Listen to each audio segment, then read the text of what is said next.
TVU, Televisión de la Universidad de Concepción, presenta Medios UDEC.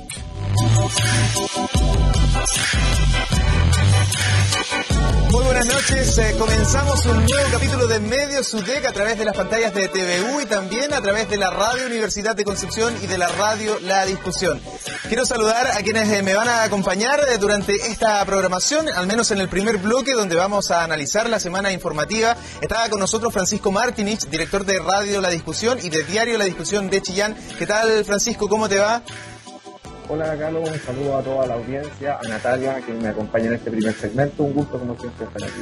Bueno, muchas gracias por acompañarnos desde la vecina región de Ñuble, y lo adelantaba Francisco. Natalia Quiero, periodista de Diario Concepción, también está con nosotros. Natalia, ¿cómo te va?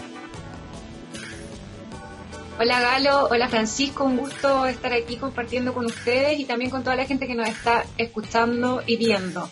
Por supuesto, tenemos harto que comentar y vamos a empezar precisamente por Natalia y lo que está ocurriendo con el avance de la pandemia del coronavirus, pero también con la variante Delta, particularmente en Los Ángeles hay mucha preocupación y en general en las cifras, no solo de la región del Biobío, sino que también a nivel nacional, Natalia, estamos teniendo cifras que son de las más altas de las últimas semanas.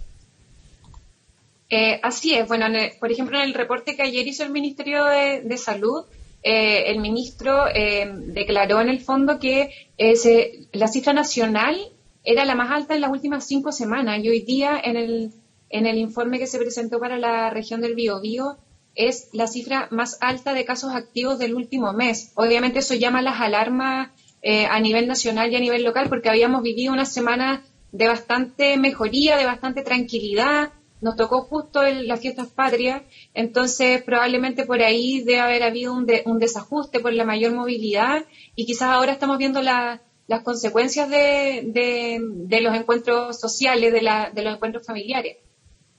Sí, hay preocupación por lo que está pasando con también la variante Delta, lo señalaba yo, estuve en el reporte de esta jornada y si bien es cierto, existe una sensación de tranquilidad, Natalia, este relajamiento de las fiestas patrias, esta temporada que también invita a salir del hogar, a poder reencontrarse a lo mejor con gente que no vemos hace tiempo, es sumamente peligroso. La variante Delta es más contagiosa y ahí también está el foco de las autoridades en llamar a la prevención y a seguir con las medidas de autocuidado.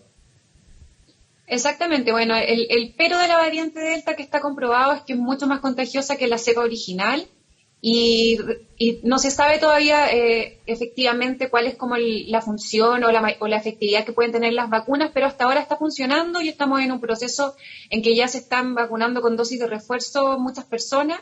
Pero obviamente la vacuna no va a erradicar la enfermedad, en el fondo no termina con ella, sino que nos podemos contagiar igual, solamente que la mayoría quizás con cuadros más leves o asintomáticos. El problema es que también no nos podemos olvidar que no tenemos que seguir,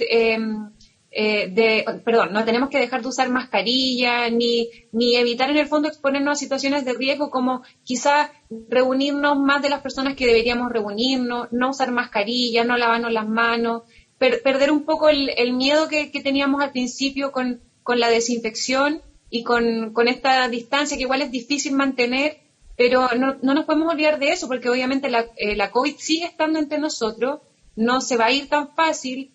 Hay, por ejemplo, la Organización Panamericana de la Salud anunció hace poco que creía que quizás en América Latina la COVID iba a seguir como fuerte hasta bien iniciado el 2022.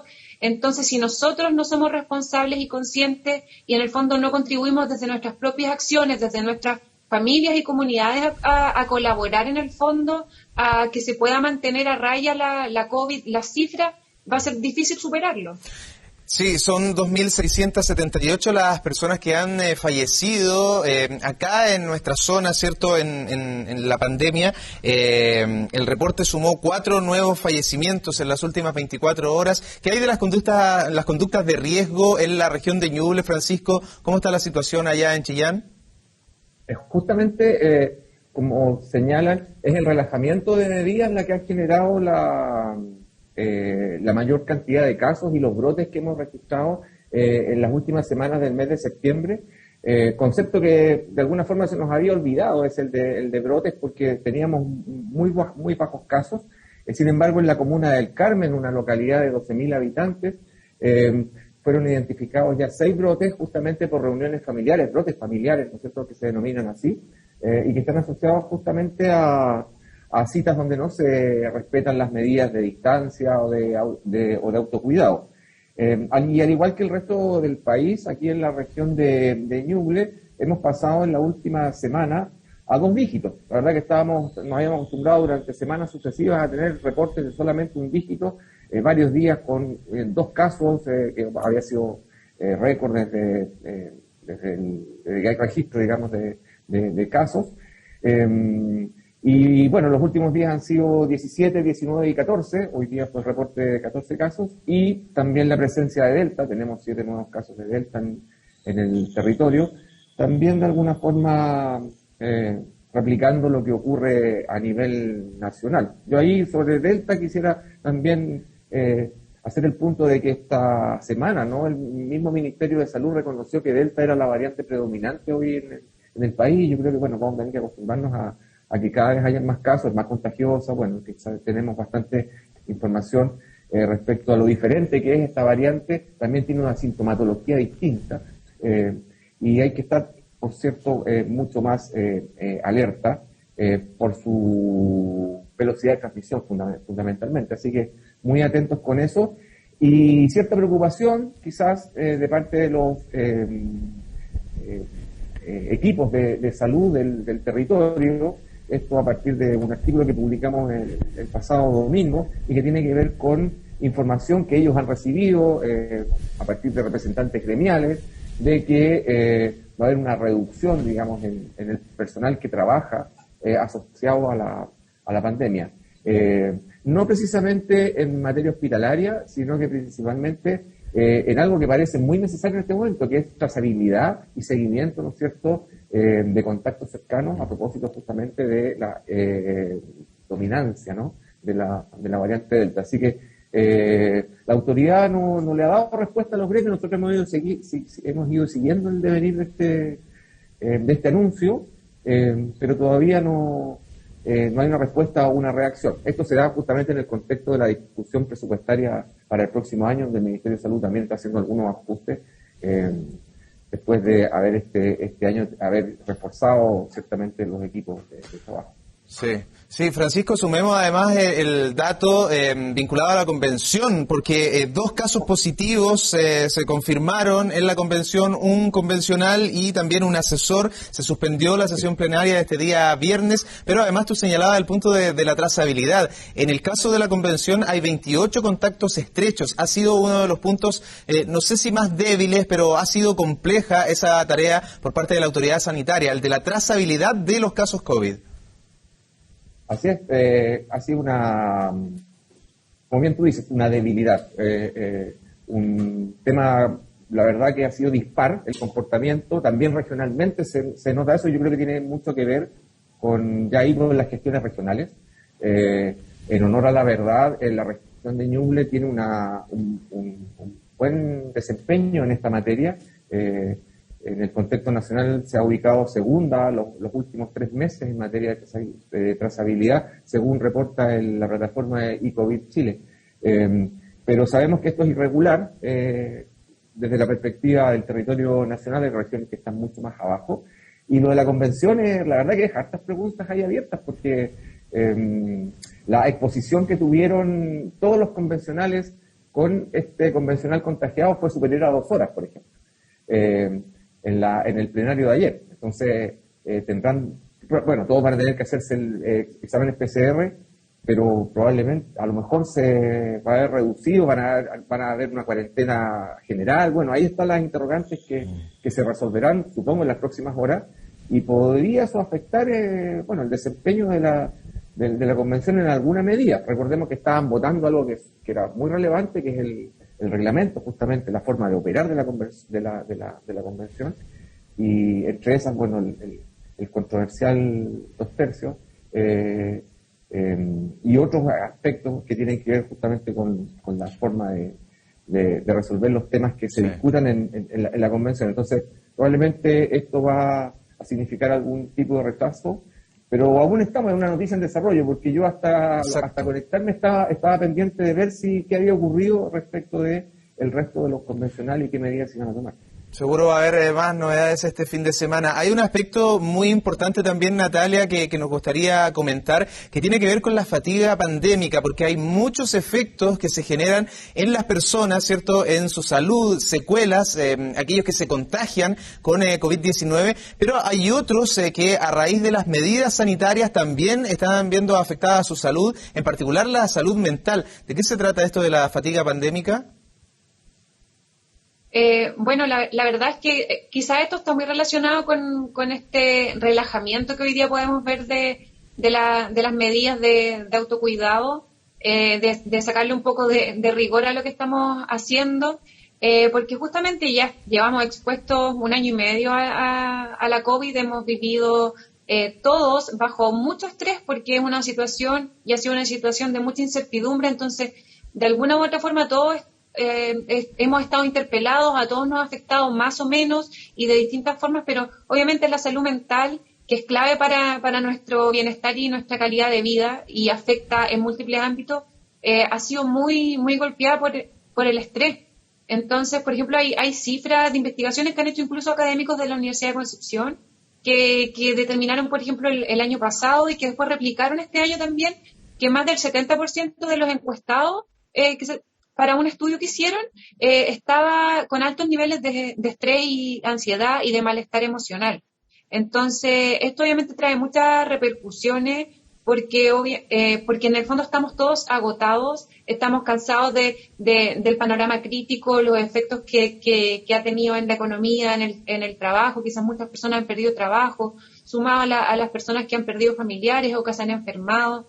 Entonces, obviamente, hay un agotamiento físico y mental que nos va a terminar y nos está repercutiendo en nuestro diario vivir y en nuestra calidad de vida, y la proyección que hay es que obviamente va a haber personas que son resilientes y que están con este cuadro en el fondo agudo, que lo están viviendo ahora porque la COVID sigue presente, pero muchas personas quizás por los recursos personales que no tengan o por no haber accedido quizás a un apoyo en este momento, quizás podrían cronificar y terminar gatillándose alguna patología mental.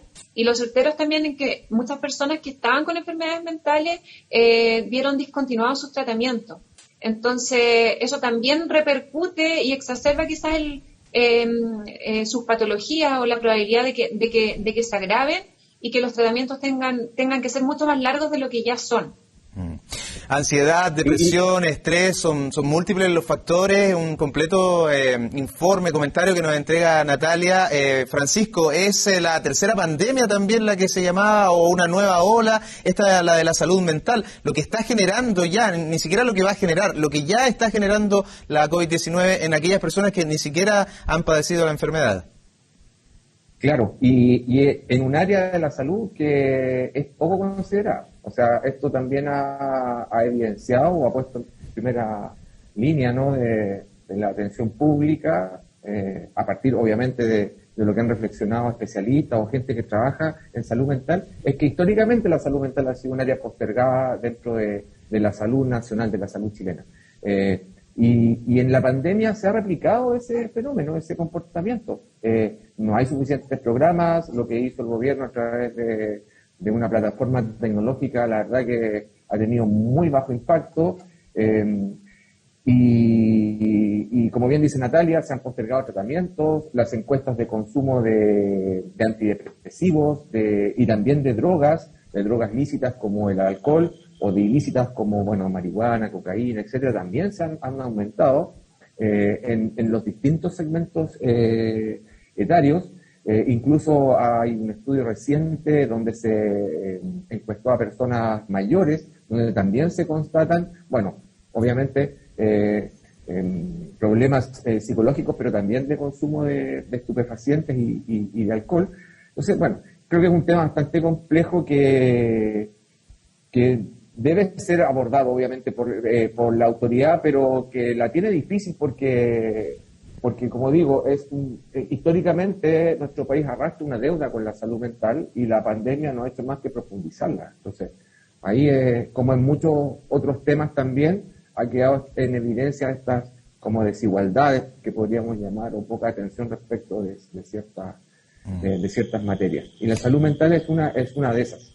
Y yo agregaría, digamos, porque quizás no es o sea, tiene aspectos justamente de estrés y podría derivar en situaciones de depresión, pero lo que también se llama la fatiga del uso de dispositivos digitales, la fatiga Zoom, ¿no? Que hace poco leía un artículo que justamente nos sirvió de referencia para un comentario editorial acerca del Instituto de Bienestar Digital, que es una entidad norteamericana que ha estado realizando estudios respecto a este punto.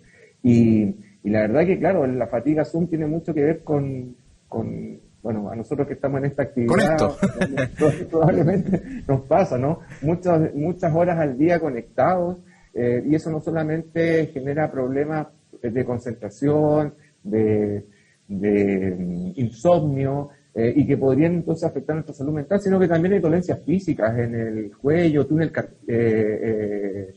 ¿cómo se llama? ¿Túnel carpiano? Túnel carpiano, exacto. Entonces, es interesante también ver aquello, ¿no? De esta fatiga digital dolor de cabeza cervicogénico, lo había notado porque me ha costado mucho, que es el dolor que se percibe como que cubre una parte del cuerpo, pero la verdadera fuente está en otro lado, y es generalmente causado por la constante exposición que tenemos a la luz del computador. También está en la postura de cabeza, los esfuerzos repetitivos. Hay una serie de aspectos que este Instituto de Bienestar Digital llama a cuidar, tanto a las personas como a aquellas organizaciones, ¿no es cierto?, que tienen personas trabajando para que no se agudicen estas dolencias. Muy bien, les agradezco el comentario respecto a la COVID-19, a estos efectos colaterales, también a lo que estamos viviendo cada una con la salud mental.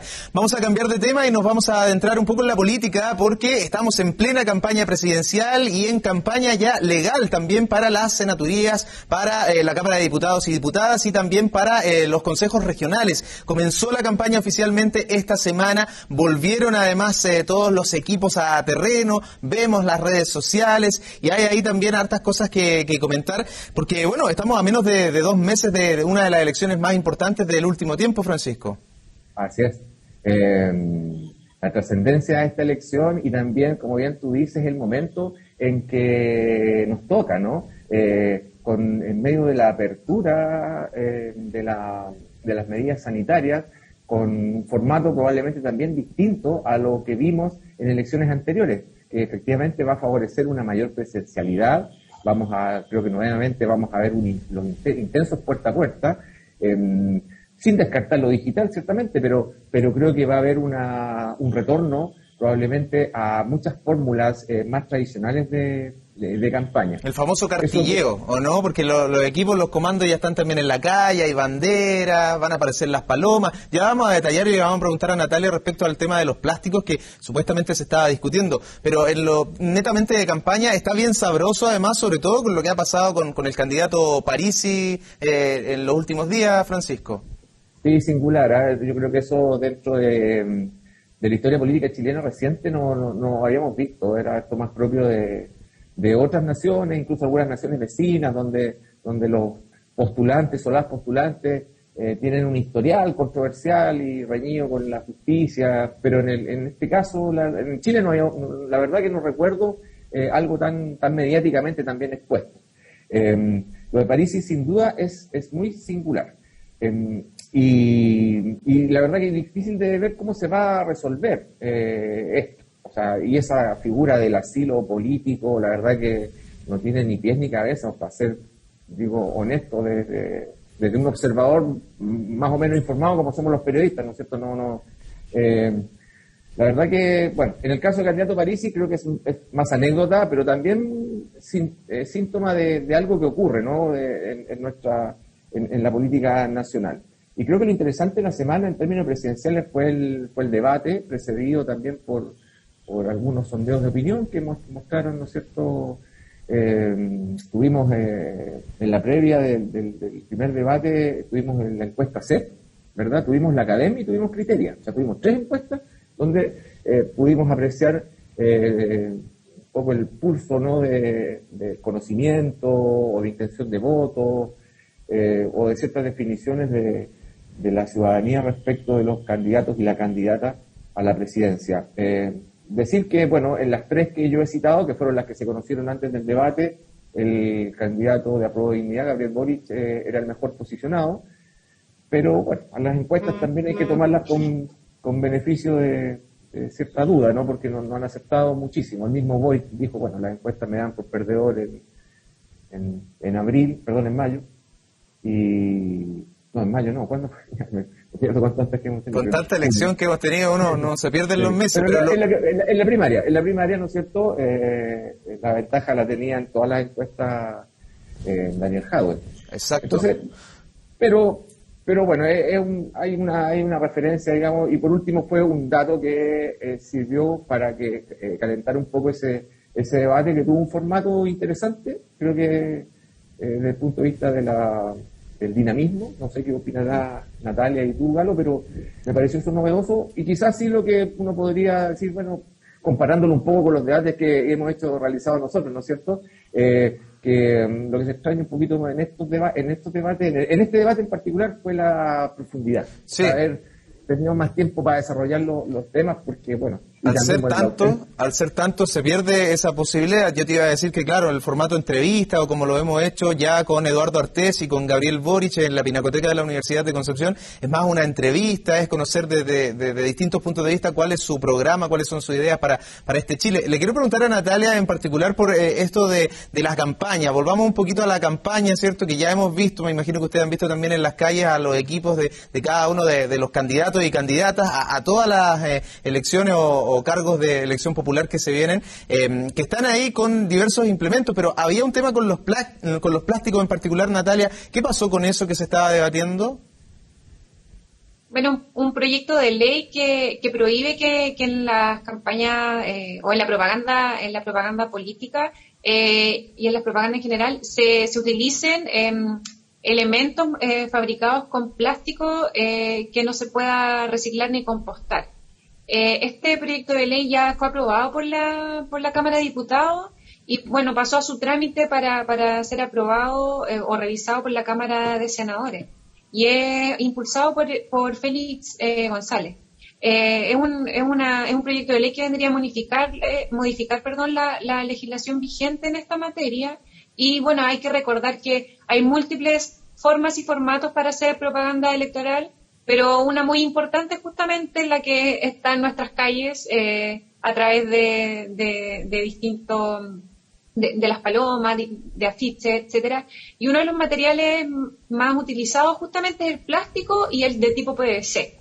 Y el plástico es un problema nacional y global súper relevante hoy en día, entonces yo creo que esta ley viene a hacer sentido y a hacer conexión y sinergia con el camino que está transitando el mundo y que ha estado transitando también la legislación chilena, pero yo lo veo personalmente muy difícil que, ya estando con el proceso ya en curso, que esto pueda estar aprobado para este periodo, en el fondo, pero para Natalia, este periodo electoral. Natalia, otras veces, disculpa que te interrumpa, pero otras veces cuando, y seamos, digamos, directos, ¿no? Cuando los parlamentarios, las parlamentarias han tenido que legislar rápidamente y sacar algo, ¿cierto? Bueno, sale, pues. Entonces, ¿por qué no en este caso, que estamos todos con el cambio climático, apoyando, ¿cierto?, que se hagan cosas en acción a frenar aquello, en favor del medio ambiente? ¿Por qué no se podría hacer acá? Bueno, yo creo que tiene que ver, por un lado, yo creo que no les conviene. Hay harta inversión ya. Para ser sincera, bueno, está la inversión hecha, y lo otro es que tendrían que pensar rápidamente cómo vuelcan toda esa propaganda en otro formato. Tendrían que innovar rápidamente, y no sé si todos tienen la capacidad, y hay que entender obviamente que en el Congreso también hay personas que quieren que salga uno u otro, entonces no creo que sea un momento en que sea como realmente conveniente aprobar esta ley para este periodo. Quizás para el futuro sí, porque obviamente también tendrían sinergia y con lo que está sucediendo en el mundo y en nuestro país, pero en este momento no sé si sea lo más conveniente. Esa es mi opinión. Por supuesto. Sí, yo diría algo que es como comenzó el periodo legal. Me parece que allí hay un impedimento justamente jurídico, legal, para aplicar una retroactividad, por ejemplo, de la norma, de una eventual norma que prohíbe el plástico. Porque el periodo legal, digamos, que no considera, que nos dice expresamente, se prohíbe la propaganda en vía pública elaborada con plástico. Como eso no está en la ley, una ley posterior, si entra en vigencia, no podría, entraría a colisionar, digamos, con esta disposición que, como te digo, comenzó a regir ya. O sea, ya estamos en periodo electoral. Claro. Entonces sería, si se aprueba esto, tendría que ser para adelante, pero no, creo que no podría ser para atrás desde el punto de vista ya jurídico propiamente tal. Ojalá que cambie aquello, porque yo creo que es algo transversal, el medio ambiente está sufriendo muchísimo, es a culpa de nosotros y no podemos seguir con esta temática. Supongo que sintieron los, no sé si Francisco allá en Ñuble, pero nosotros acá, Natalia, ¿sentiste los temblores de esta semana o no? Sentí 2 temblores. No sé si hubo más que fueran como muy perceptibles, pero yo sentí dos temblores. Claro, el más fuerte fue el de 6.6, hubo una réplica de 5 y en total más de 30 réplicas, muchas de ellas, como dice Natalia, tampoco son perceptibles por la gente, sino que por los instrumentos. Es una de las temáticas que vamos a abordar en nuestro segundo bloque dedicado a la gestión de riesgos, porque los terremotos no es lo único que nos amenaza acá, son amenazas socionaturales, no netamente naturales, lo vamos a detallar con un profesional y también con 2 de nuestros integrantes de los medios UDEC. Quiero agradecerle a Natalia Quiero, periodista de Diario Concepción. Gracias, Natalia, por habernos acompañado. Gracias a ustedes por la invitación. Que tengas buen fin de semana. Igualmente. Francisco Martinich, muchas gracias también por haber estado el día de hoy. Un gusto, gracias, porque estén muy bien. Buenas noches. Buen fin de semana también y saludos para toda la gente de La Discusión y de Chillán. Nos están escuchando en la 94.7 FM allá en Ñuble y también en la 95.1 FM acá en Concepción, el dial de la radio UDEC. Vamos a la pausa y ya volvemos con más Medios UDEC. Esta semana informativa la analizamos y la resumimos en un programa. Ya volvemos.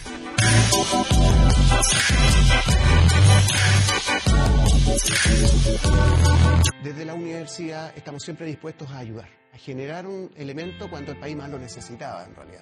Aunque tuviéramos recursos económicos, no había posibilidad de comprarlos, como sí teníamos la capacidad tecnológica y el conocimiento para poder desarrollar equipamiento completo que pueda ayudar a personas en ocasiones críticas. El Centro de Rehabilitación de Fauna Silvestre de la UDEC se dedica a la investigación en fauna silvestre y a la rehabilitación del daño que generan los humanos a la fauna. Su motor principal son los alumnos de medicina veterinaria que voluntariamente se integran al centro de rehabilitación. Estás inmerso y lo que tú haces sí tiene una contribución real. El conocimiento científico que nosotros podemos entregar transforma sus vidas. Son los aprendizajes y experiencias que uno va adquiriendo, que mejoran, que tienes la posibilidad de involucrarte. La UDEC en realidad ha sido este espacio que ha permitido desarrollarme por medio de la experiencia. Tratar de transformar y de encontrar soluciones. Yo como profesora espero poder transmitir conocimiento, generar un impacto, lograr cambios, transformar.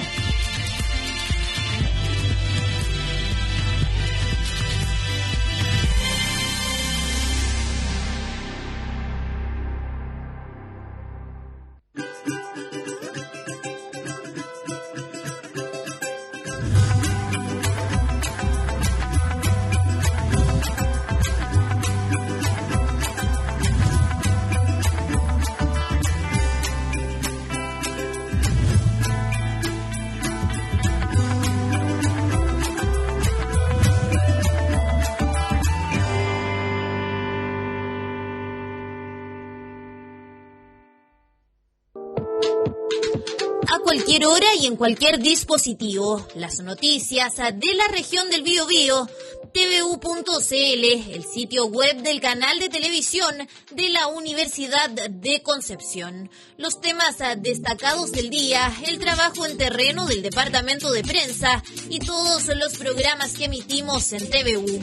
También tendrá acceso directo a todas nuestras redes sociales, Facebook, Twitter, Instagram y YouTube. Te invitamos a visitar tvu.cl y enterarte de las noticias de tu región. tvu.cl, el sitio web del canal de televisión de la Universidad de Concepción.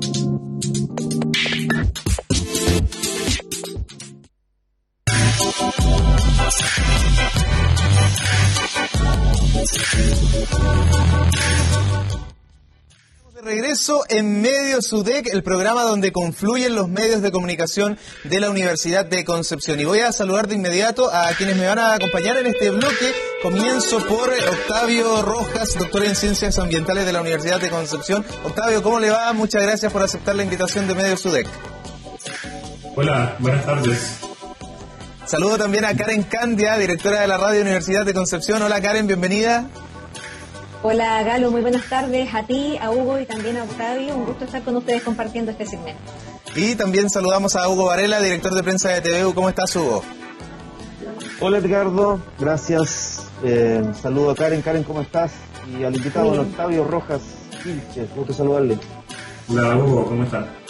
Bueno, vamos a conversar sobre nuestra zona y sobre los riesgos socionaturales, sobre la gestión de riesgos, sobre la planificación. Hay varias temáticas porque no solamente está la amenaza que a lo mejor mucha gente teme de un terremoto o un eventual tsunami, sino que tenemos muchas amenazas y cuánta influencia tenemos nosotros también en posibles desastres. Es lo que le queremos preguntar a Octavio. Me imagino, Octavio, una semana movida como la que vivimos todos, más perceptible hacia Arauco, pero eso genera también la sensación de un poco de angustia o de muchos sentimientos, pero también debería generar la de la preocupación por empezar a planificar de mejor manera y revisar, ¿cierto?, en la situación en la que estamos acá en nuestra zona en gestión de riesgos.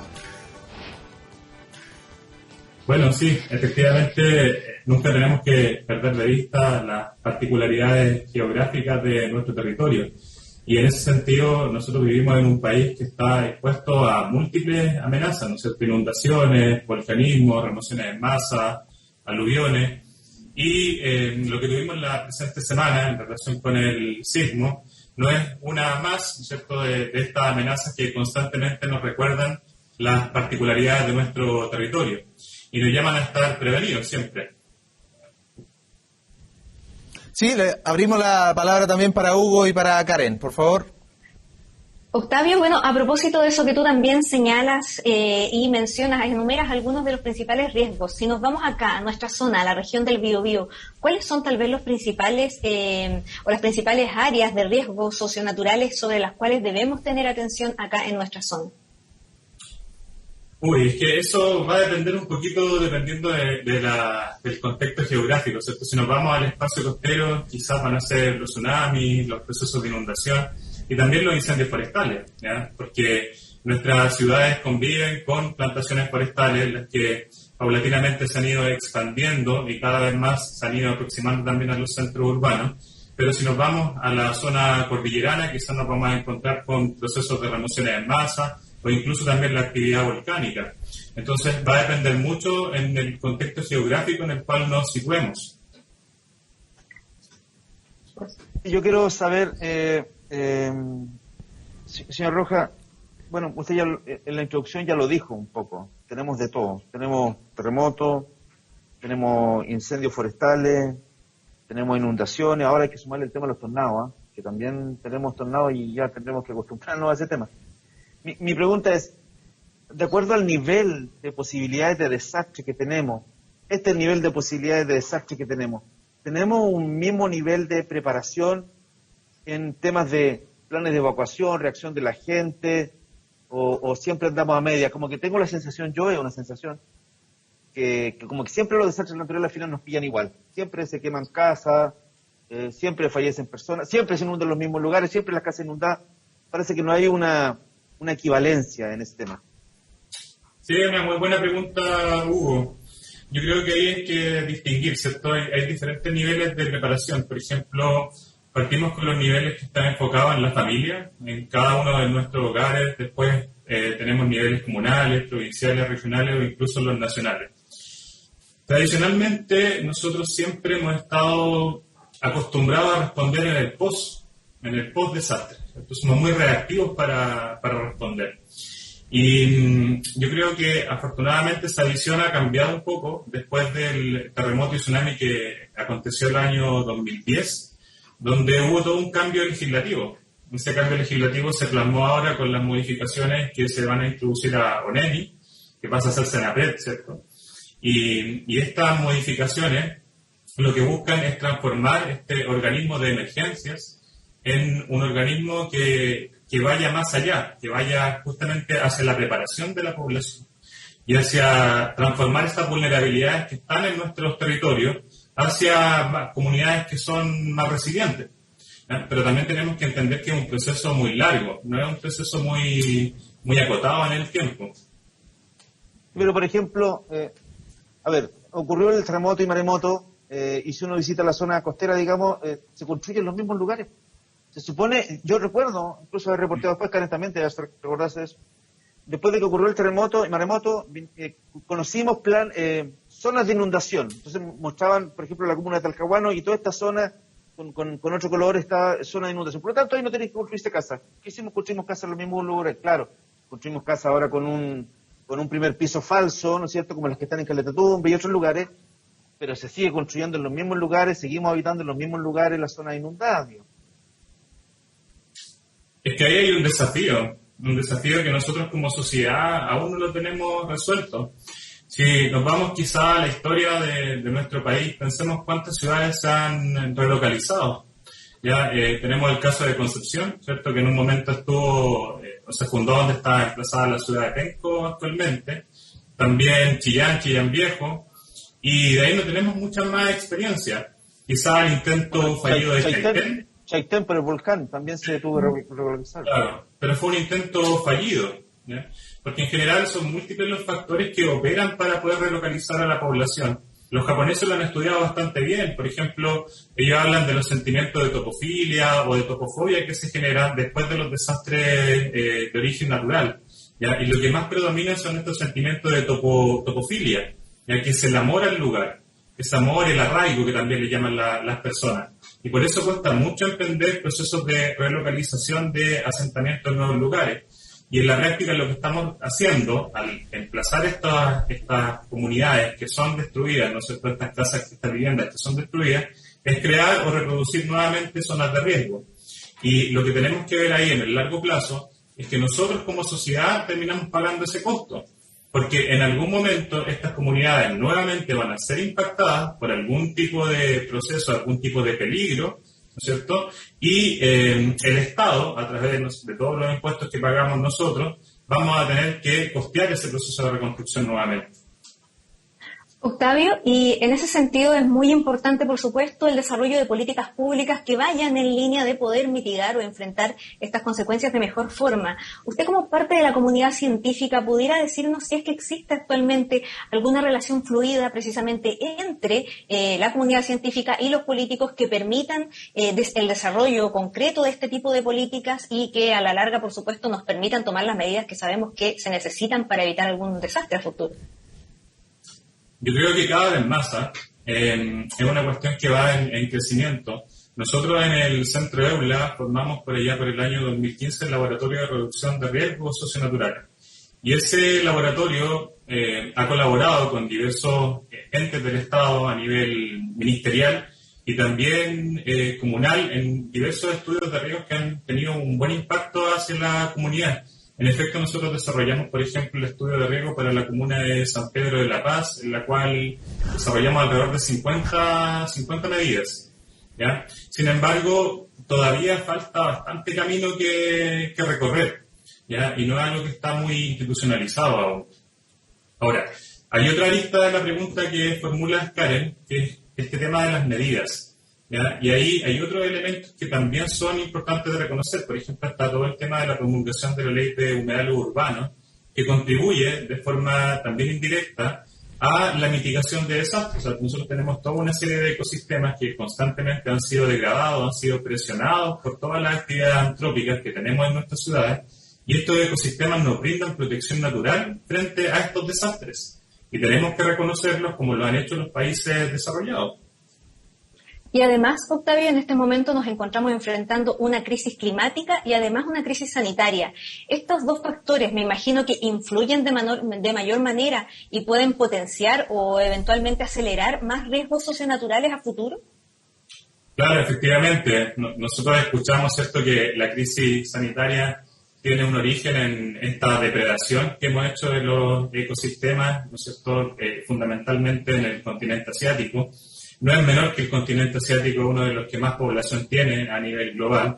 también registra las tasas más altas de pobreza, ¿cierto? Esto está muy, muy relacionado, y por ende hay una vinculación directa entre lo que mencionas. Octavio, sí, yo quiero ir al tema de comunicación de riesgo. Recuerdo algunos años atrás, cuando todavía no ocurría el terremoto del 2010, alguien planteó por ahí la necesidad de reformar el sistema, digamos. Y bueno, yo era un periodista todavía muy joven, todavía lo soy, pero en aquella oportunidad, aquella persona planteó la necesidad de que en el contexto de la organización de una emergencia, los medios de comunicación tenían que jugar un rol. Incluso antes del terremoto del 2010 se decía que los medios de comunicación tenían que estar incluso sentados, algunos de ellos, o al menos un representante de los medios, en la mesa donde se conversan sobre cómo abordar las emergencias. Lo que pasa hoy en la práctica es que nosotros tenemos que andar persiguiendo a las autoridades para conseguir cuñas y eventualmente informarle a la gente lo que está pasando. Cuando en realidad, creo yo, a mí me hizo mucho sentido en aquella oportunidad, porque la forma de comunicar el riesgo resulta fundamental a la hora de cómo la gente finalmente enfrenta la emergencia en sí mismo. Los medios de comunicación, de su punto de vista, deberían jugar un rol, lo están jugando hoy. Efectivamente, sí. La comunicación es un eje central en los estudios de riesgo, y ustedes lo saben como comunicadores. La forma en que yo presento la información a la población, no solamente desde el punto de vista periodístico, sino la forma en que nosotros como científicos divulgamos esa información. ¿Ya? Y hay todo un elemento en que no solamente nosotros tenemos que capacitarnos, sino también los periodistas. Y por eso la formación del riesgo tiene que ser algo transversal a todas las disciplinas, yo diría, científicas o profesionales dentro de la universidad, sobre todo considerando el contexto nacional que nosotros tenemos en nuestro país. ¿Hoy nuestras autoridades comunican bien el riesgo o no? Yo diría que hemos aprendido para no ser... Más o menos no. Más o menos. Pero aún hay señales que no son tan claras, ¿ya? Lo vimos con el tema de la pandemia, ¿cierto? Con el tema de la COVID-19, donde se entregaron algunas señales de comunicación quizás erradas a la población, y desde ese punto de vista no tenemos todavía mensajes tan claros, ¿ya? Hemos avanzado quizás en temas de alerta, de alarmas, se incorporó esta señal, por ejemplo, para los celulares, ¿cierto? Para los televisores, que brindan la información necesaria a la población cuando tiene que evacuar un lugar. Pero todavía yo creo que nos queda camino que recorrer en la materia. Octavio, con el permiso de Karen y Hugo, me gustaría preguntarte un poquito más en específico por la planificación urbana, porque eso es clave para no tener inconvenientes después. ¿Cuáles son ahí los desafíos en particular de la región del Biobío, que tiene todas las amenazas socionaturales que mencionaba Hugo y que mencionabas tú también? Mira, ahí hay varios problemas, ¿ya? El primero tiene un enfoque básicamente legislativo, ¿ya? Y este enfoque legislativo radica en que los estudios de riesgo que nosotros realizamos como profesionales o que realizan diversas instituciones en general no son vinculantes con los instrumentos de planificación territorial. Eso quiere decir que tú puedes reconocer una zona de inundación, una zona de tsunami dentro de una comuna, pero la incorporación de esa zona al instrumento de planificación, más que por un criterio técnico, pasa por una decisión política, ¿ya? Y por esa razón, ¿no es cierto?, muchas veces los resultados que obtenemos dentro de estos estudios no se ven plasmados en la planificación territorial. Y además hay municipios, podríamos indicar que hay municipios con 3 categorías o 4 categorías, ¿ya? Y en función de esas categorías o recursos con los que cuentan los municipios, también los estudios de riesgo van a ser muy diferentes para cada uno de ellos, lo que es totalmente lamentable. Octavio, y en base a su experiencia, si tuviéramos que hablarle a las personas ahora que nos están escuchando en sus casas y viendo precisamente, ¿existen algunas medidas preventivas que uno pueda tomar desde ya como usuario en su casa? Hemos hablado muchas veces de que hay que tener el típico kit de emergencias, pero al parecer, pasado un tiempo después del terremoto, se nos va olvidando, vamos dejando esas medidas de lado, y además han ido surgiendo nuevas opciones, nuevos momentos de riesgo que no teníamos considerado. Los mismos tornados que mencionó Hugo era algo que hace 10 años atrás probablemente ni siquiera era tema para nosotros, pero hoy día sí. En ese sentido, ¿de qué forma nosotros, como en nuestras casas, podemos prepararnos eventualmente para enfrentar de mejor forma una catástrofe?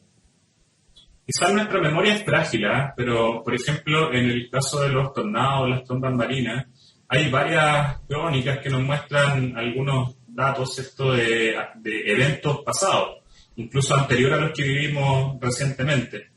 Y lo mismo ocurre con eventos que quizás no son tan recurrentes. Nuestra memoria es frágil. Una pregunta buena sería, quizás para todos, ¿cuántos de acá tenemos un kit de emergencia en nuestra casa? Yo creo que post-terremoto del año 2010 teníamos, no sé, una linterna, velas, a pesar de que no son muy aconsejables, agua también almacenada en la casa, pero fue pasando el tiempo y esas prácticas también se van diluyendo, ¿ya? En ese sentido, bueno, hay una página muy buena que mantiene ONEMI, que es familiapreparada.cl, me parece, o el plan se llama Familia Preparada, que está alojada en la página de ONEMI, y ahí se brindan varias recomendaciones dependiendo del tipo de peligro, ¿ya? Porque no es lo mismo, ¿cierto?, enfrentarse a medidas desde el punto de vista preventivo para un incendio forestal o para una inundación o un tsunami. Entonces, lo mejor siempre va a ser coordinarnos como en cada una de las familias y contar con algunos elementos básicos, una linterna, agua, una radiopila, los medicamentos, en el caso de las personas que utilicen medicamentos, siempre tenerlos a mano también. No sé si hay alguna diferencia, en lo que tengan que hacer las personas, como bien apunta Karen, versus lo que tengan que hacer algunas empresas o algunos sectores empresariales. En particular, el tema de los incendios forestales a mí me genera algún ruido porque tenemos una gran masa forestal en nuestra zona y los incendios forestales avanzan de manera incontenible. Una vez que si no los controlamos de inmediato, avanzan de manera incontenible. Ahí las empresas tienen que jugar un rol también. Y cuando la empresa no guarda linterna, capaz que sí, no sé, pero las empresas tienen que hacer otras cosas, tienen que planificar de manera distinta. Yo recuerdo, por ejemplo, conversaba con algunos ingenieros forestales aquí de la UDEC y me han señalado que bueno sería que las empresas, digamos, no plantaran grandes extensiones de terreno a la vez, empresas forestales estoy hablando en particular, sino que plantaran, por ejemplo, 1 hectárea y que dejaran pasar 10 años y planten otra hectárea, para que no haya una gran masa del mismo tamaño y se queme todo rápidamente, sino que después de un kilómetro, 1 hectárea, digamos, baja y hay arbolito más chiquitito y por lo tanto no se quema de manera tan fuerte, si usted quiere, tan rápido. Entonces, la gente tiene que cuidarse, como bien dijo Karen, pero las empresas también tienen que adoptar algunas medidas para evitar tragedias, digamos. Sí, efectivamente, acá hay responsabilidades que son compartidas. ¿Ya? Cuando nosotros hablamos, por ejemplo, de riesgos socionaturales, el concepto de socionatural alude a estos eventos que son exacerbados por la actividad humana. ¿Ya? En el caso de los incendios forestales, bueno, hay una responsabilidad que tiene que ver, bueno, el incendio sí es causado por el hombre, ¿cierto? Eso lo tenemos claro, porque el 99% de los eventos son por acción humana. Quizá el 1% son por acción natural, un rayo que cae en verano, en alguna tormenta y provoca un incendio, ¿ya? Pero no tenemos que olvidar también el peso que recae sobre las empresas, en este caso sobre el sector forestal. Nosotros tuvimos la posibilidad de trabajar con la comuna de Penco en un plan de acción contra incendio forestal, y ahí las empresas forestales, las empresas más grandes, trabajan también con el municipio en forma conjunta en algunas medidas preventivas, ¿ya? Pero yo creo que aún son insuficientes, aún no son suficientes para toda la masa forestal que tenemos en la región, y más aún considerando las condiciones de cambio climático que cada vez se ven más extremas. ¿Ya? Y los incendios van a ser un motivo de preocupación, no solamente a nivel nacional, lo estamos viendo también a escala internacional. Por ejemplo, los últimos eventos en California, en Australia, nos hablan de un peligro que se está exacerbando producto de la acción del cambio climático y la presencia de estas grandes masas, ¿no es cierto?, homogéneas dentro del paisaje. Como bien lo indica Hugo, quizás se necesita otro tipo de manejo de las plantaciones forestales. Tampoco la acción pasa por deforestar todo, porque si deforestamos toda una cuenca, ¿cierto?, después vamos a tener el problema durante el invierno. Cuando vengan las precipitaciones, toda esa masa que cae no es interceptada por la vegetación y finalmente tenemos caudales mayores. Entonces, esta masa forestal que tenemos al interior de las cuencas tiene que estar sometido a un mayor manejo para evitar incendios forestales, pero también para contribuir a reducir otro tipo de peligros, por ejemplo, las inundaciones que tenemos en nuestras partes bajas de las cuencas, como la ciudad de Concepción, Tomé, etcétera. Tiene un efecto mitigador también y probablemente ahora en verano vamos a sufrir con los incendios. Octavio, te quiero preguntar, en psicología se habla de la resiliencia como esta capacidad que tenemos de superar eventos traumáticos, ¿cierto? Siempre se dice que nuestra zona y en general que Chile es un país resiliente, pero no sé qué tanto se habla eso y qué relación tiene directa también con la gestión de riesgo. ¿Debería ser toda esa experiencia acumulada lo que tenga más valor para poder enfrentar estos riesgos socionaturales? Claro, es que la resiliencia nosotros también la vamos a expresar a nivel individual, quizás también la podemos medir a nivel comunal o a nivel nacional. A mí no me cabe duda que dentro de la región Chile es uno de los países más resilientes que existe, por lo menos en materia económica. Si podemos hacer una comparación simple, y aunque es muy lamentable, ¿cierto? El año 2010 ocurrieron cerca del 2010, dos eventos a nivel latinoamericano, el terremoto en Chile y el terremoto en Haití, ¿ya? Lamentablemente, Haití, después del terremoto, eso generó una crisis económica, una crisis social, y actualmente estamos viendo una crisis migratoria también, como lo que está aconteciendo en Estados Unidos. Nosotros recibimos mucha migración también haitiana, producto después de la crisis que generó el terremoto. Pero si hacemos el símil con lo que aconteció en Chile, después del evento del año 2010, aproximadamente 3-4 años, nosotros teníamos el país prácticamente reconstruido, a pesar de que ese evento había afectado una buena parte del territorio nacional que concentra, yo diría, el 70-80% de la población, o sea, desde la región metropolitana hasta la región del Biobío, incluyendo el área metropolitana de Santiago y el área metropolitana de Concepción.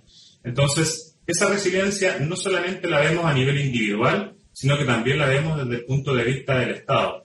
Evidentemente tenemos que trabajar más allá. Chile tiene suscrito el marco de acción de Sendai.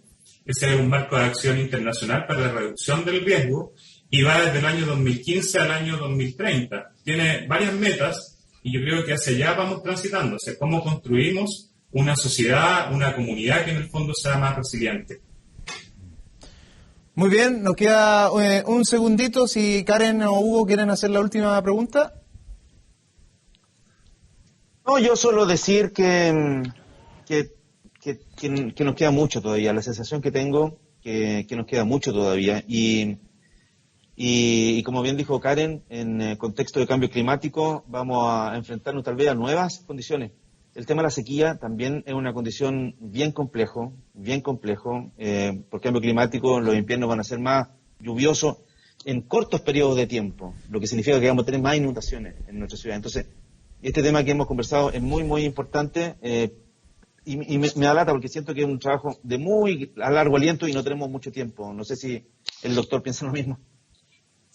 Sí, bueno, efectivamente, Hugo. Ya nosotros estamos trabajando ahora en tres ciudades, en la ciudad de Chillán, en la ciudad de Temuco igual, y en la cuenca del Maule, para buscar soluciones. Pero buscar soluciones frente a inundaciones, por ejemplo, y transformar este riesgo disminuir el riesgo a partir de soluciones basadas en la naturaleza, identificando qué ecosistemas nos brindan soluciones, a lo que se denomina soluciones basadas en la naturaleza, para disminuir los niveles de riesgo.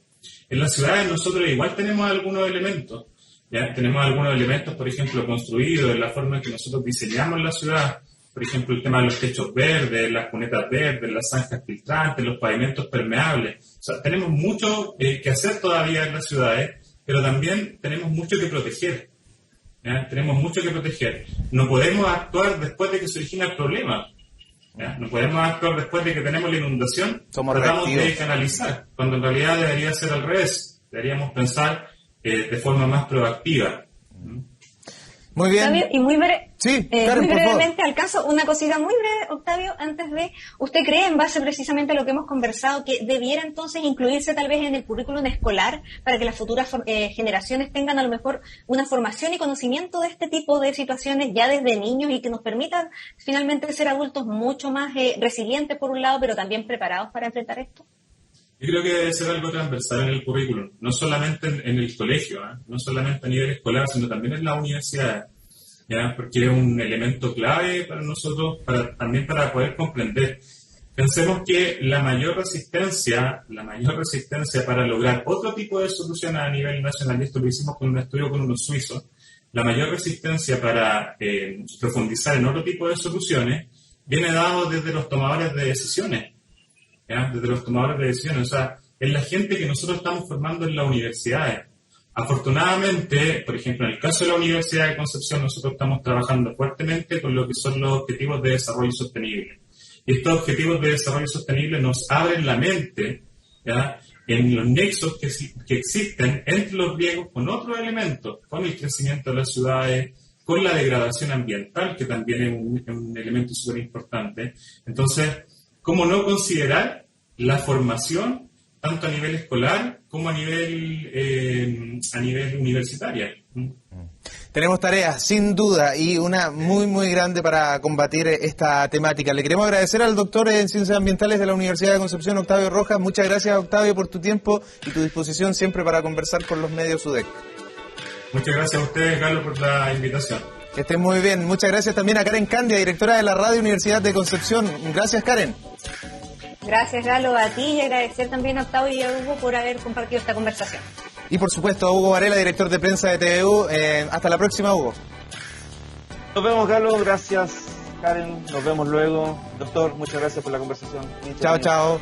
Así cerramos nosotros el programa del día de hoy, agradeciendo su sintonía e invitándoles a que puedan compartir o puedan revivir este capítulo en tvu.cl, y también saludar a toda la gente que está escuchando la Radio Universidad de Concepción y la radio La Discusión. Será hasta la próxima, y siempre prefieren informarse a través de los medios de la Corporación Universidad de Concepción. Muy buenas noches. TVU, Televisión de la Universidad de Concepción, presentó Medios UDEC.